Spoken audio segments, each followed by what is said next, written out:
അപ്പൊ നമുക്ക് ഈ ചോദ്യം എങ്ങനെ ചെയ്ത് നോക്കാം. നമ്മൾ കഴിഞ്ഞ ദിവസം പഠിച്ച എന്താ 0.44 എക്സെട്ര എന്ന് പറഞ്ഞാൽ അതിന്റെ അർത്ഥം എന്താണ്? 4/9. ഈ ദശാംശങ്ങളുടെ ഭിന്നസംഖ്യ രൂപം എന്താണ്? 4/9 ആണ്. ഓക്കെ, അപ്പൊ റൂട്ട് 4/9 എന്ന് വരും. 4ന്റെ റൂട്ട് 2, 9 റൂട്ട് 3. അപ്പൊ നമ്മുടെ ഉത്തരം 2/3. ഇതിന് ദശാംശത്തിലാക്കണമെങ്കിൽ നിങ്ങൾ എന്ത് ചെയ്യുക? 2നെ 3 കൊണ്ട് ഹരിക്കും. അപ്പോ 2ൽ 3 പോയില്ല. 0.20.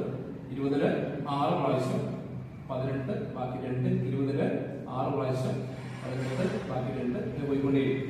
അപ്പൊ നമ്മുടെ ആൻസർ 0.666 എക്സെട്ര. ഇതാണ് നമ്മുടെ ആൻസർ. അല്ലെങ്കിൽ നമുക്കറിയാം അതിന്റെ ഛേദം 9 ആയാലും വളരെ പെട്ടെന്ന് നമുക്ക് അതിനെ ദശാംശ രൂപത്തിലേക്ക് എഴുതാൻ പറ്റും. അപ്പോ 2/3 ഉത്തരം കിട്ടിയത്. അപ്പൊ 3നെ എങ്ങനെ 9 ആക്കാം? 3 നമ്മള് 3 കൊണ്ട് ഗുണിച്ചാൽ നമുക്ക് 9 കിട്ടില്ലേ? അപ്പൊ താഴെ എന്ത് ചെയ്താലും അതുപോലെ എന്ത് ചെയ്യുക? മുകളിൽ ചെയ്യും.